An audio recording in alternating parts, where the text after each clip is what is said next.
Hello students, आज हम 7th class maths की एक्सरसाइज नंबर 11.2 कर रहे हैं। ये वाली एक्सरसाइज में एक्सपोनेंट्स एंड पावर्स के बारे में बताया गया है। उसका पहला क्वेश्चन है, आपको 3 raise to the power 2 into 3 raise to the power 4 into 3 raise to the power 8 को सिंप्लीफाई फॉर्म में लिखना है पावर्स के रूल का यूज़ करके।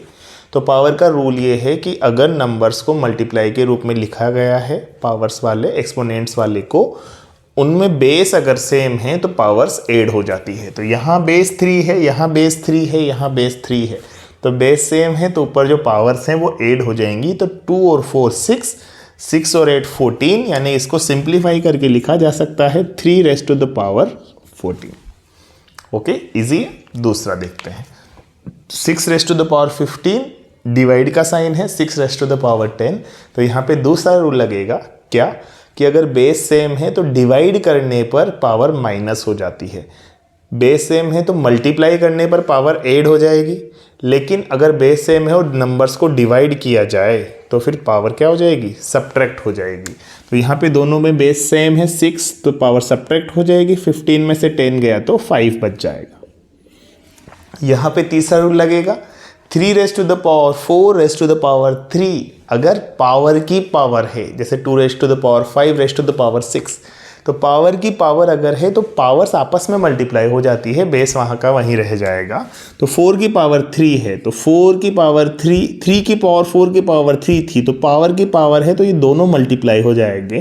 तो 4 इंटू 3 हो जाएगा बच्चों 12। ठीक है, इजी है।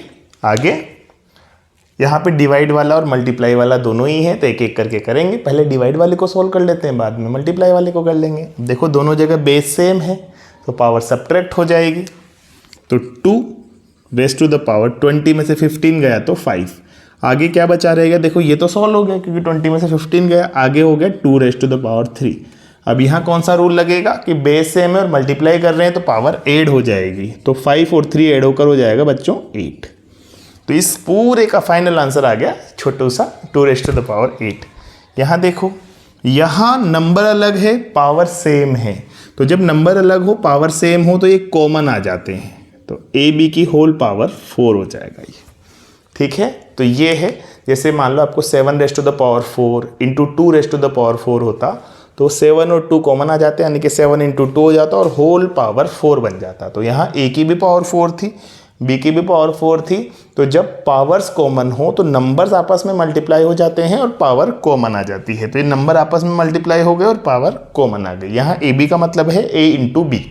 ठीक है, अब ऐसे 7 की पावर x और 7 की पावर 2 है ना, तो बेस सेम है तो पावर ऐड हो जाएगी। तो बेस तो 7 रह जाएगा, पावर x में 2 ऐड करेंगे तो बनेगा x प्लस 2। ठीक है, तो वेरिएबल नंबर x है, उसकी वैल्यू में पता नहीं है तो x प्लस 2 लिख देते हैं। x में 2 ऐड करते हैं, x प्लस 2 आया। इसी तरह से 8 की पावर t डिवाइड बाई 2, तो बेस सेम है तो 8 ही रहेगा। पावर क्योंकि डिवाइड में इसलिए माइनस हो जाएगी तो t माइनस 2 लिखेंगे, 8 की पावर t माइनस 2। ठीक है, तो इस तरीके से फर्स्ट क्वेश्चन हुआ सिंप्लीफाई करने वाला। फिर नेक्स्ट क्वेश्चन देखते हैं। इस क्वेश्चन के कुछ पोर्शंस ले लिए मैंने, इनको डिस्कस कर लेते हैं, बाकी पोर्शंस आप खुद ट्राई कर सकते हो। ठीक है, जैसे पहला 2 raise to the power 3 into 3 raise to the power 4 into 4 upon 3 into 32, इसको सॉल्व करना है। तो हमें पता है कि जो 32 है वो होता है 2 की power 5, 2 into 2 into 2 into 2 into 2 करते हैं तो 32 आ जाता है। तो ये 2 की पावर 5 है और ऊपर 2 की पावर 3 है।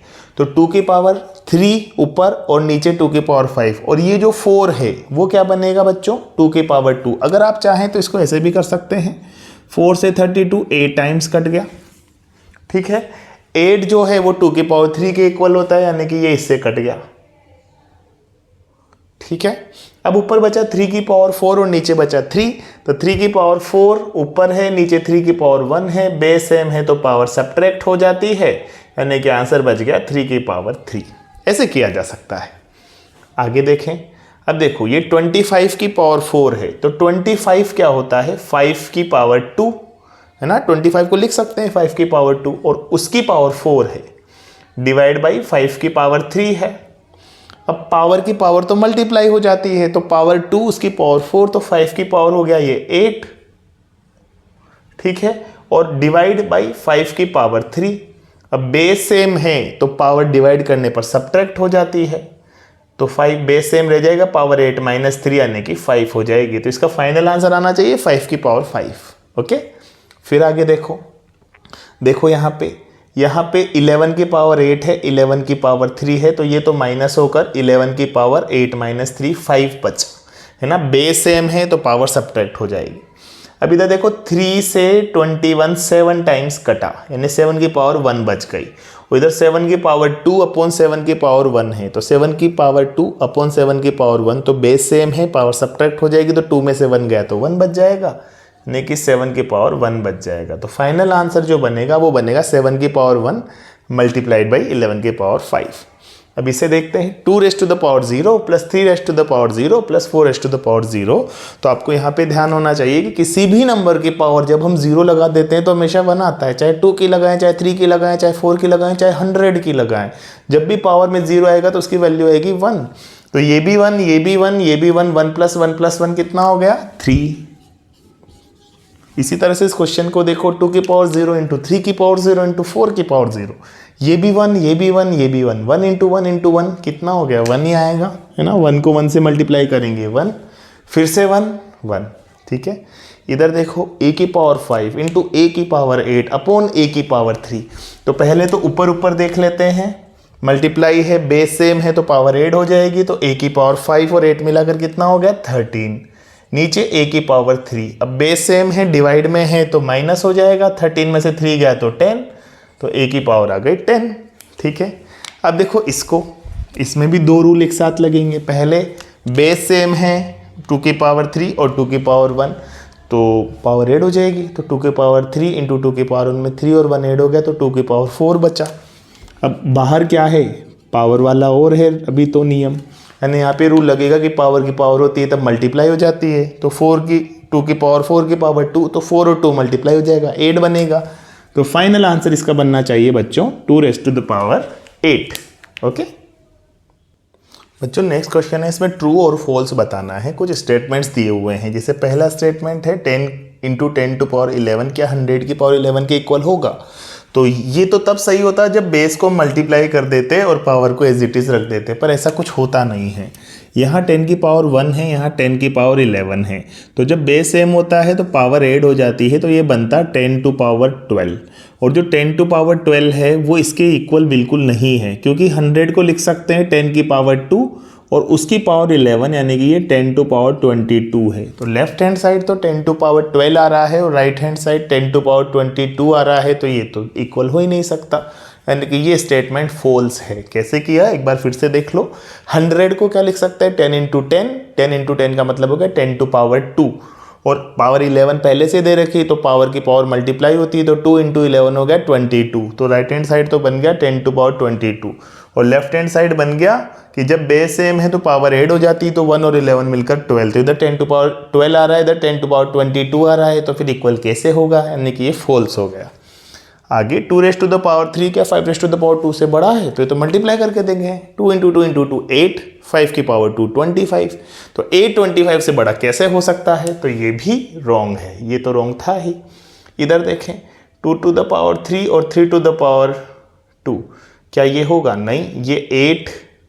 अब देखो अगर ये बेस सेम होता तब पावर ऐड हो जाती, तो 3 + 2 5 आता, लेकिन यहाँ बेस सेम नहीं है ना, इन्होंने तो क्या किया बेस को भी मल्टीप्लाई कर दिया और पावर को ऐड कर दिया, ऐसा नहीं होता है ना। अगर आप मल्टीप्लाई करके देखेंगे तो इधर 8 और इधर 9 72 आएगा, जबकि ये तो बहुत बड़ा नंबर आएगा, तो ये भी रॉन्ग है।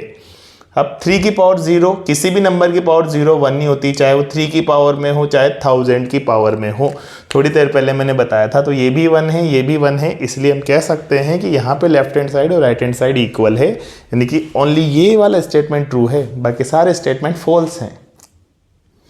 अगले क्वेश्चन में वैसे 4 पार्ट्स हैं, पर उनमें से मैंने 2 ही पार्ट लिए हैं, बाकी जो 2 पार्ट्स हैं उनको आप खुद ट्राई करो, ईजी हैं, वो ऐसी बात नहीं है, आसानी से वो आपसे हो जाने चाहिए।